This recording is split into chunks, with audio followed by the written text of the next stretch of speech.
Perhaps the saddest part of capability for me is watching capable people not accomplish their goals. I feel like I've seen that a lot in life. And I've even been that guy. I'm pretty capable, a generalist, a jack of several trades. But sometimes our baser instincts toward a path of least resistance are stronger than our capacity for capability. And that's really sad. I'm Nick Walton. I'm a coffee roaster, I'm a dad, I'm a husband, I'm a wee farmer, and I can't stop thinking about the invisible scripts that run our lives. You're listening to The Values Sort. This is a field guide to the values that shape the patterns and thinking and behaviors that end up shaping our entire lives. This is essay number 7, Capability. Let's get into it. Hinging on my last post, Success, capability is an interesting thing to come next in the deck. I have done many things in my life. I grew up on a farm where we didn't make very much money, wealth. This engendered a sense of frugality and an attitude that makes it work, finds a way forward. And that's what my parents did. They found a way forward in spite of not being massively resourced. We drove old pickup trucks. We rode 5 wide. We didn't have air conditioning. We swam in creeks. We did odd jobs. We chored long and we chored hard. I can build a square box out of plywood. I know how to properly use a Japanese pole saw. I can ugly weld. I can drive anything on wheels or tracks with just a little bit of practice in a gravel lot. I can feed calves. I can milk cows. I can kill chickens by the dozen, although I don't like doing it. I can shovel silage, and I can clean stalls, and I can bring lambs in from the field without getting the shit kicked out of me by a protective ewe. I can work hard, long, wet. I know enough to know I intend to never own pigs. I can bake a pie. I can bake bread. I have the best biscuit recipe handed down from my grandmother. Who knows where she got it from. I can change spark plugs, and I still know what points in a condenser are. I have many woodworking clamps, and I'm not afraid to use them. When I was 15, I went to work for a landscaper in the summer, and when I wasn't in school. When I was 16, I got my GED from a trailer behind the Harrisburg High School. When I was 17, I failed all my classes at community college. When I was 18, I worked the parts counter at a tractor dealership. When I was 19, I worked in construction as a grunt-laborer. When I was 20, I joined a cohort at the local community college studying natural resource management, forestry. I discovered in that year that I loved plants, I loved native trees and shrubs, I loved ecology and dendrology. I do not care for mensuration, and forestry involves a lot of mensuration. There are 2 types of people in this life.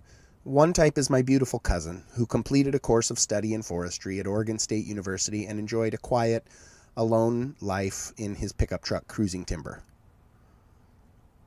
The other type is me. I panicked when I learned about all the damned mensuration, and I quit. As a side note, I wish someone had grabbed me and shown me some of the ways a guy with big feelings and a big love for people could benefit an industry that is favored by people who want long stretches of quiet time in their pickup trucks cruising timber. But that's a digression. When I was 22, I was back into construction, this time commercial jobs. I worked with commercial customers who had varying levels of hand-holding and need for companies like Nike, Nordstrom, and Safeway. When I was 23, I lived on a futon mattress in Portland, just the mattress.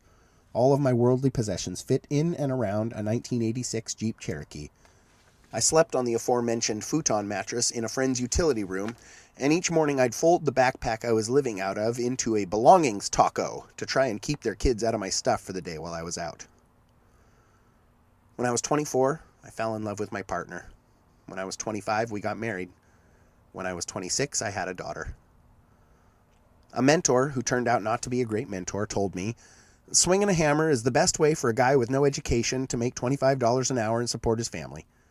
And so I did. I got my own license, bond, and insurance, and I started doing work for myself.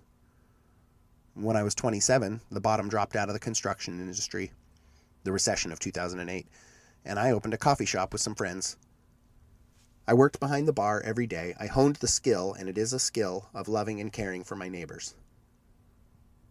When I was 28, I bought a coffee roasting company, and it's pretty much been one series of learning experiences after another since then. I won't make you go through my entire life. I have bought and sold 3 homes. I have cut and split many cords of firewood in my life, and I have even made a very fetching firewood wall at one point that my wife was awfully fond of. I can build cabinets, I can build computers, I can build websites, I can build relationships. I am capable. My resume reads in full color, but it often feels like the world I'm living in values black and white, precision, perfection, specialization. Why, when I look at this card, do I feel like a fraud? I have trouble staying organized, and that's been difficult for the people I love. I live comparatively, and I see only the downsides of my personality and my very essence. I can weld, but like I said, it's ugly. I cannot get my shoe pastry to rise properly. God knows I've tried. I have been so mad at flat pat a shoe. I have cried over shoe. So why do I procrastinate? Why do I sometimes spin my wheels in the mud and not find traction? I have burned so much fuel trying to be someone or something I'm not. Someone who has his shit together. Someone who can be trusted to remember that we set a meeting for 10 a.m. on a Tuesday. I am a generalist, a perfectly capable person, so why do I beat myself up for not being a specialist? I am someone who knows a little about a lot, and the grass is always greener. I allow myself to only want to know a lot about a lot. The world needs specialists. The world needs people who understand renal function and reptiles.